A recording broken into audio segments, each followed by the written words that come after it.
बात जुर्म से जूझते आवाम की हो या समाज में बढ़ते क्राइम ग्राफ की, अपराध की हर सूरत के पीछे छुपा होता है कोई न कोई गुनाहगार। नमस्कार, मैं हूं आपके साथ सोनाली सिंह। तफ्तीश की राह में आने वाली हर कड़ी सुराग बनकर पहुंचाती है गुनाहगारों को सलाखों के पीछे। तो आप बने रहिए हमारे साथ, क्योंकि हर जुर्म के खिलाफ हमारी तफ्तीश लगातार जारी है।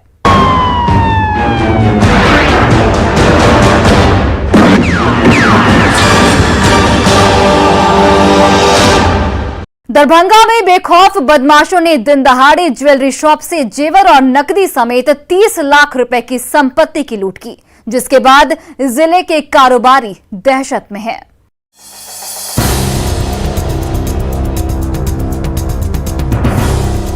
दुकान की ये दराजें जहां कल तक सोने चांदी से भरी हुई थी,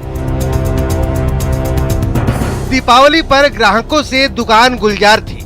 एक एक दराज पर ये छाप तिलक कारोबार के फलने फूलने की कामना थी, लेकिन दीपावली के दूसरे दिन ही लुटेरों ने दुकान खाली कर दिया। 6 की संख्या में आए हथियारबंद लुटेरों ने दरभंगा के राजश्री ज्वेलर्स से 30 लाख रुपए की दिन दहाड़े लूट की। हम आपको 30 लाख से ऊपर का माल लेते हैं, सबको पिस्तौल दिखा करके गिरा करके अच्छा, और सामान समेट लिया झोरा में। तो इसमें कैश कितना था? कैश 1.5 लाख के लमसम में था और सोना चांदी था। काउंटर पे कितने लोग थे? काउंटर पर एक बच्चा था, मेरा बच्चिया था और स्टाफ सब काम कर रहा था अपना। 30 लाख की लूट में तकरीबन 600 ग्राम सोना और 25 से 27 किलो चांदी लुटेरे इस दुकान से लूट ले गए। सीसीटीवी के जरिए पुलिस अब लुटेरों तक पहुंचने की कोशिश कर रही है, लेकिन अब तक कोई ठोस सुराग हाथ नहीं लगा है। 100 ग्राम सोना और करीब 25-27 किलो चांदी वो लेकर के भागे हैं। बोला जा रहा है कि उनके पास आर्म्स भी था, पिस्टल था। ठीक है, तो उसको ट्रैक कर रहे हैं, हम लोग पता कर रहे हैं। सीसीटीवी वगैरह से निकाला जा रहा है उसका, और जो भी रूट है जिससे वो लोग जा सकते हैं उस रूट पे चेकिंग हो रही है। कोई बताया कि कितने का राशि होगा जितने की लूटी? कोई एस्टिमेट राशि हो तो ये ज़्यादा बेहतर बता पाएंगे। किलो के हिसाब से बता रहे हैं। उसमें करीब 600 ग्राम सोना था और 25-27 किलो चांदी। ये कोई पहला मौका नहीं है जब दरभंगा में लूट की बड़ी वारदात हुई है। पिछले साल 9 दिसंबर 2020 को दरभंगा में 10 करोड़ सोने की लूट हुई थी। न्यूज़ 18 के लिए दरभंगा से विपिन कुमार दास की रिपोर्ट। खगड़िया पुलिस जिले की जनता की सेवा और सुरक्षा को लेकर कितनी तत्पर है, उसकी बानगी मानसी थाने में देखने को मिली, जिससे पूरा पुलिस महकमा सवालों के कटघरे में खड़ा हो गया है। थाने से लेकर राजधानी पटना तक हड़कंप मच गया है। देखिए इस रिपोर्ट में विक्रम की खातिरदारी से लेकर सलाखों तक पहुंचने की पूरी स्टोरी। वर्दी असली, चेहरा नकली।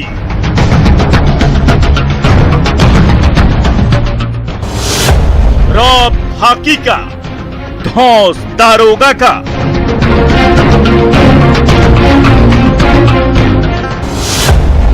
हटी वर्दी, मचा हड़कंप। खगड़िया पुलिस आपकी सुरक्षा एवं सेवा के लिए हमेशा तत्पर है।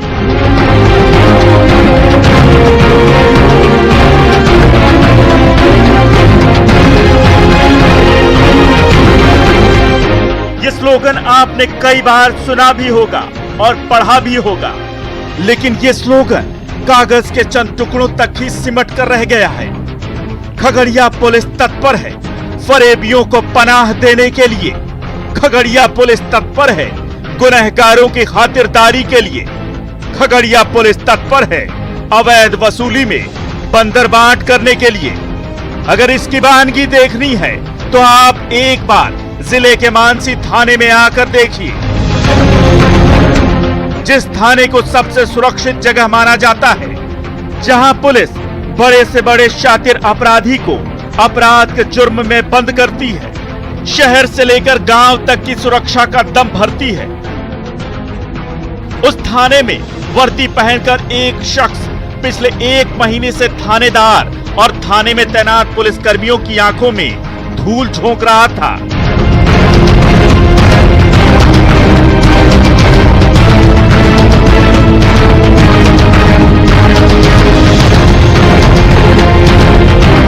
दारोगा की वर्दी पहनकर सीना चौड़ा किए अवैध वसूली कर रहा था और थानेदार से लेकर जिले के एसपी तक को इसकी भनक तक नहीं थी।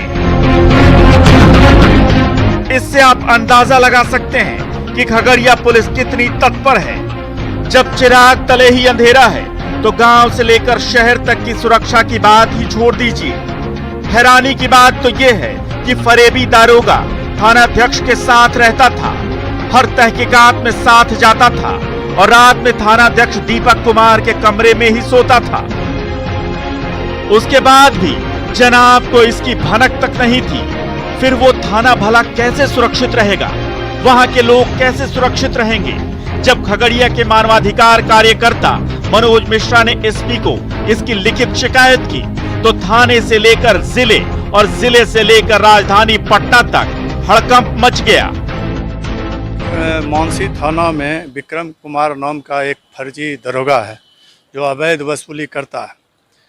जब हम लोगों को सूचना मिली तो इसका हम लोग तहकीकात मेजर से किए और डीएसपी साहब को भी शिकायत किए। डीएसपी साहब भी जांच किए, पूछे, उस समय तो पता चला कि ये सही में फर्जी है। उसके बावजूद सोशल मीडिया पर वायरल हुआ, फिर भी अभी तक कोई कार्रवाई नहीं।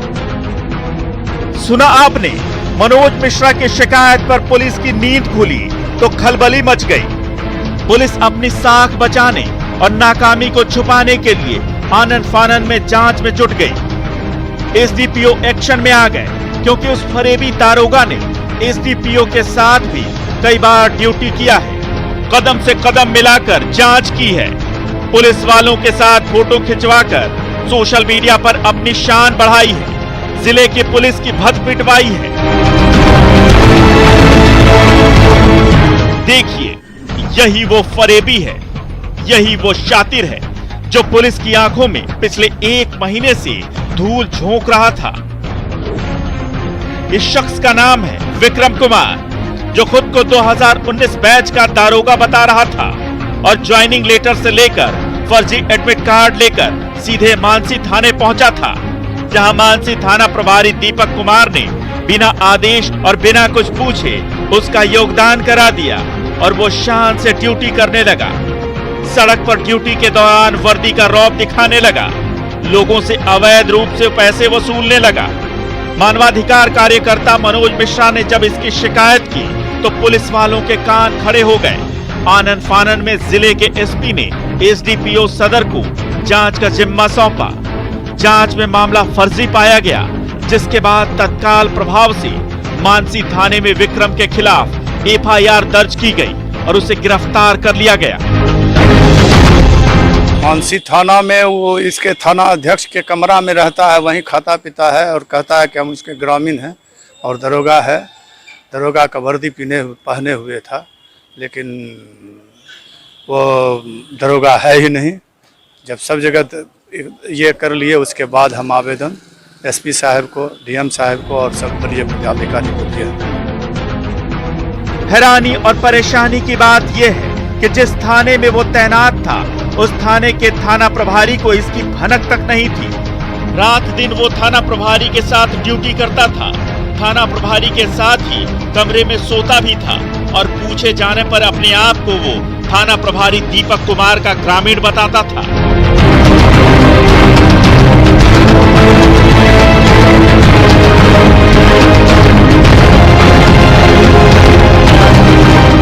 धन्य है खगड़िया पुलिस और धन्य है मानसी थाने के थाना प्रभारी। जब ऐसे लापरवाह और गैर जिम्मेवार अधिकारियों के हाथ में थाने की कमान होगी तो शहर की सुरक्षा क्या खाक होगी। जब अपना घर ही नहीं संभल रहा तो किसी और की सुरक्षा कैसे होगी। सुनिए थाना प्रभारी साहब अपनी सफाई में क्या कह रहे हैं। जिस तरीके से विक्रम कुमार थाना में योगदान दिए थे, उन्हें गिरफ्तार कर जेल भेजा जा रहा है। प्राथमिकी दर्ज कर ली गई है। एफआईआर क्या दर्ज किया गया? वही फर्जी तरीके से योगदान देना, वर्दी पहनना, अच्छा, करना। आखिर इसका कहानी क्या है? इसका कहानी यही है कि ये ज्वाइनिंग लेटर लेके यहाँ पर आए हुए हैं। अच्छा, और डीओ के प्रत्याशा में डीओ आ रहा है। अच्छा, सरकार पर ये आए थे, जांच पड़ताल किया गया। जांच पड़ताल के पास बाद ये फर्जी स्थिति में निकल गए थे। अच्छा। वो लाइन में योगदान देने के कह के निकले थे, लाइन में भी नहीं पहुंचे थे। अच्छा। जांच पड़ताल हुआ। सुन लिया आपने। अब सवाल ये है कि मानसी थाने में वो कैसे सबकी आंखों में धूल झोंक कर काम कर रहा था। मानसी थाने के थानाध्यक्ष को इसकी भनक क्यों नहीं लगी? थानाध्यक्ष ने बिना डीओ लेटर देखे योगदान कैसे करा दिया? क्या इस फर्जीवाड़े के पीछे थानाध्यक्ष और आरोपी की मिलीभगत है? क्या विभाग मानसी थाने के थानाध्यक्ष की भूमिका की जांच करेगा? आरोपी विक्रम थानाध्यक्ष के कमरे में कैसे रहता था? आरोपी विक्रम अवैध वसूली कर पैसा किस किस को बांटता था? मनोज मिश्रा ने शिकायत नहीं की होती तो क्या होता? ये वो तमाम सवाल हैं जिनके जवाब थाना प्रभारी से लेकर जिले के एसपी तक को देना पड़ेगा, क्योंकि मामला पुलिस महकमे की नाकामी से जुड़ा है, मामला लापरवाही से भी जुड़ा है, मामला लोगों की सुरक्षा से जुड़ा है। क्योंकि जब मानसी थाने में 7 जुलाई को 4 पुलिस पदाधिकारियों ने विधिवत योगदान दिया था, उसमें विक्रम का नाम नहीं था। उसके बाद भी थाना प्रभारी ने बिना डीओ लेटर देखे उसका योगदान कैसे करा दिया? जिले के एसपी से इस बाबत क्यों नहीं बात की? अगर उस समय थाना प्रभारी दीपक कुमार ने संजीदगी दिखाई होती तो शायद आज ये नौबत नहीं आती और ना ही बिहार पुलिस की भद्द पीटती। खैर, ये कोई नया मामला नहीं है। अगर गंभीरता से जांच हो तो ऐसे कई मामले सामने निकल आएंगे। दिग्विजय कुमार, न्यूज़ 18, खगड़िया।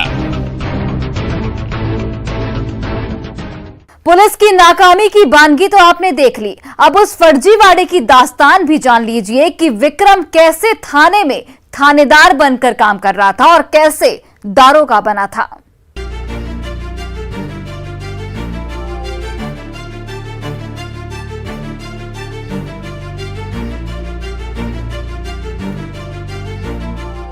यही वो शातिर शख्स है जिसकी उम्र करीब 23 साल है। नाम विक्रम कुमार, जिसके भीतर नाम के मुताबिक ही हिम्मत, निडरता, कौशल और फर्जीवाड़े की क्षमता कूट कूट कर भरी है। इसी हिम्मत के दम पर इसने मुंगेर के एक एजेंट से संपर्क साधा। ये एजेंट पैसे लेकर दरोगा बनाने का ठेका लेता है और बंदूकों की नगरी मुंगेर में बैठकर पूरा सिंडिकेट चलाता है, जिसकी भनक मुंगेर पुलिस तक को भी नहीं है। पुलिस ने विक्रम से सख्ती से पूछताछ की तो पता चला कि विक्रम सेना की नौकरी छोड़कर बिहार में दारोगा की बहाली में शामिल होने आया था।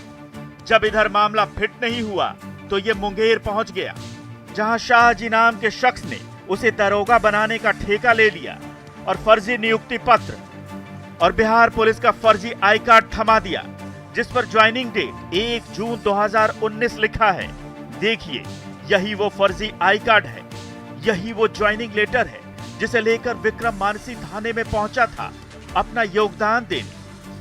आई कार्ड और ज्वाइनिंग लेटर देखने के बाद भी मानसी थाने के थाना प्रभारी को इसकी भनक तक नहीं लगी। आरोपी की ही जुबानी सुनिए इस फर्जीवाड़े और असली पुलिस की नाकामी की पूरी दास्तान। समय लेटर वगैरह था, लेकिन जब बाद में पता चला कि नहीं। वो लेटर आपको कौन दिया था? वही था दलाल वगैरह। कौन दलाल? क्या नाम है? कहाँ का दलाल? मुंगेर का था। क्या नाम है उसका? शाहजी करके था। क्या दिया था लेटर? लेटर में क्या था? लेटर में वही था, उसमें डीओ नहीं हुआ था। यहाँ आप आए तो आपका ज्वाइनिंग कर लिया गया थाना में? हाँ। सुन लिया आपने। नियम के मुताबिक बहाली होने के बाद पुलिस मुख्यालय के आदेश पर संबंधित क्षेत्र के डीआईजी के यहाँ योगदान करना होता है। तब उन्हें प्रशिक्षण केंद्र भेजा जाता है। प्रशिक्षण पूरा करने के बाद जिले में योगदान का आदेश होता है। एसपी के आदेश के बाद डीओ लेटर संबंधित थाने को भेजा जाता है। बहाली की इस प्रक्रिया को ठेंगा दिखाते हुए विक्रम ने बिना डीओ लेटर दिखाए ज्वाइन कर लिया। अब ये भी जान लीजिए कि विक्रम है कौन। विक्रम मूल रूप से बेगूसराय जिले के भगवानपुर प्रखंड के सतराजीपुर गांव का रहने वाला है, जो रामचंद्र सहनी का बेटा है। अब सवाल ये है कि मुंगेर का शाहजी है कौन? शाहजी के गिरोह में कौन कौन लोग शामिल हैं? ये गिरोह कब से मुंगेर में सक्रिय है? ये गिरोह अब तक कितने लोगों को फर्जी आई कार्ड और ज्वाइनिंग लेटर दे चुका है? मुंगेर पुलिस को इसकी भनक क्यों नहीं लगी? क्या खगड़िया पुलिस शाहजी तक पहुंच पाएगी? क्या पुलिस फर्जीवाड़े के सिंडिकेट को तोड़ पाएगी? कब होगी शाहजी की गिरफ्तारी? यह पुलिस के लिए किसी चुनौती से कम नहीं है। अगर ऐसे ही फर्जीवाड़े का सिलसिला चलता रहा तो बिहार पुलिस की छवि और धूमिल होती जाएगी और उच्च पदों पर बैठे बिहार पुलिस के अधिकारियों को जवाब देना भी भारी पड़ेगा। ऐसे में जरूरत है पुलिस मामले की गंभीरता से जांच कर फर्जीवाड़े में शामिल सभी आरोपियों पर कड़ी से कड़ी कार्रवाई करे, ताकि फिर कोई विक्रम दारोगा बनकर पुलिस की शान पर बट्टा लगाने से पहले 100 बार नहीं 1000 बार सोचे। दिग्विजय कुमार, न्यूज़ 18, खगड़िया।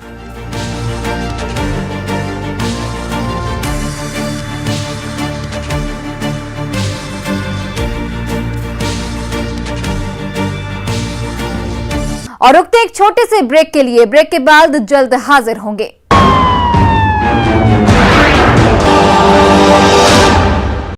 ब्रेक के बाद एक बार फिर से आप सभी का स्वागत है।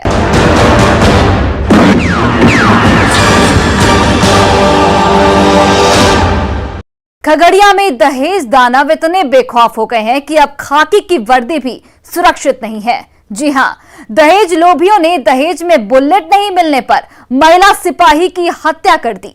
देखिए इस रिपोर्ट में बुलेट की डिमांड से लेकर हत्या तक पूरी दास्तान। दहेज की भेंट चढ़ी एक और बेटी, बुलेट नहीं मिली तो ले ली जान। शैतानों ने वर्दी का भी नहीं रखा मान।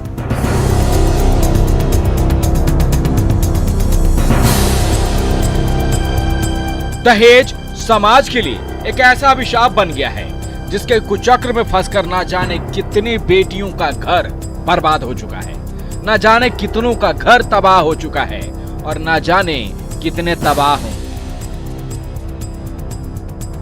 दहेज लोभी इतने बेखौफ हो गए हैं कि उन्हें ना तो कानून का खौफ है और ना ही समाज की फिक्र है। उन्हें सिर्फ और सिर्फ कागज के चंद टुकड़ों से मतलब है। यही कागज का टुकड़ा जब नहीं मिलता है तो समाज में रह रहे दहेज रूपी बहुरूपीय शैतान बन जाते हैं। कुछ ऐसा ही मामला खगड़िया से सामने आया है, जहां दहेज दानवों ने दहेज में बुलेट नहीं मिलने पर अपनी बहू की जान ले ली, जो बिहार पुलिस के जवान थे। ससुराल वाला खाली उससे कितना पैसा मांगता था हमेशा से। इस बार धनतेरस पे बोला हमको बुलेट दो, मम्मी इसको बोलो बुलेट दिलाने के लिए। मम्मी कहाँ से दिलाती थी, तो बहुत मारा मेरी दीदी को, हमेशा झगड़ा करता था, हमेशा झगड़ा करता था। फिर पूरा परिवार ने मिलके मार डाला, सब मिलके मारता था। वो तो खुद सर्विस में थी। तस्वीरों में दिख रही यही वो बेटी है जिसका नाम प्रतीक्षा कुमारी है, जिसे दहेज दानवों ने मौत के घाट उतार दिया है। ये जब वर्दी पहनकर शहर में निकलती होगी और ड्यूटी करती होगी तो अच्छे अच्छे अपराधी से देखकर अपना रास्ता नाप लेते होंगे। जुर्म की दुनिया से ताल्लुक रखने वाला हर इंसान खौफ खाता होगा, लेकिन ये बहादुर बेटी दहेज लोभियों के सामने अपनी हिम्मत हार गई। दहेज दानवों ने इसकी वर्दी का भी मान नहीं रखा, सिर्फ बुलेट के लिए इसकी हत्या कर दी, ऐसा परिजनों का आरोप। इससे आप अंदाजा लगा सकते हैं कि दहेज लोभियों के अंदर कानून का कितना खौफ है। दहेज हत्या की वारदात जिले के गोगरी अनुमंडल के मंगैया थाना क्षेत्र के अरैया गांव की है। घटना के बारे में बताया जाता है कि ससुराल वालों ने धनतेरस के दिन दहेज में बुलेट बाइक की मांग की थी, लेकिन लड़की वाले जब उनकी मांगों को पूरा नहीं कर सके तो उन लोगों ने उसकी हत्या कर दी। प्रतीक्षा भागलपुर में बीएमपी में सिपाही के पद पर तैनात थी। उसके पति सेना में है। उसके बावजूद बुलेट के लिए ससुराल वालों ने उसकी गला घोंटकर हत्या कर दी और उसे आत्महत्या का रूप देने के लिए फांसी के फंदे से लटका दिया। उसके सास और उसके बहन पूरे फैमिली ने मिलके उसका गला फोड़ दिया एकदम, लाठी रख के पूरा यहाँ न तो। और वो लोग इल्जाम लगाते हैं कि वो सुसाइड है, सुसाइड होता था पूरा गला में होता, लेकिन यहाँ से इतना सही है पूरा यहाँ पे निशान। और सिर्फ वो दहेज के लिए उसको बुलेट चाहिए, उतना उसको पूरा गिफ्ट में शादी हुई सब कुछ लिया, उसके बावजूद उसको चाहिए और पैसा। प्रतीक्षा की शादी 2019 में अररिया के अंकित कुमार से हुई थी, जो एक आर्मी जवान है। शादी के बाद से ही प्रतीक्षा को उसके ससुराल वाले प्रताड़ित कर रहे हैं। धनतेरस के मौके पर भी ससुराल वालों ने बुलेट गाड़ी खरीदने के लिए 2 लाख रुपए कैश की डिमांड की। जब पैसा नहीं मिला तो ससुराल वालों ने इसकी गला घोंटकर उससे मौत के घाट उतार दिए, जिसके बाद से परिवार में कोहराम मचा हुआ है और परिजन आरोपियों की गिरफ्तारी को लेकर स्थानीय थाने की पुलिस से मांग कर रहे हैं, लेकिन अब तक किसी भी आरोपी की गिरफ्तारी नहीं हुई है। प्रतीक्षा कोई पहली बेटी या बहू नहीं थी जो दहेज रूपी दानवों की शिकार हुई। प्रतीक्षा जैसी कई बेटियों की जिंदगी दहेज रूपी दलदल में फंसकर तबाह हो चुकी है। ऐसे में जरूरत है आरोपियों को जल्द से जल्द गिरफ्तार कर सख्त से सख्त सजा दिलाने की, ताकि फिर कोई बेटी इस दलदल में ना फंसे। न्यूज़ 18 के लिए खगड़िया से दिग्विजय की।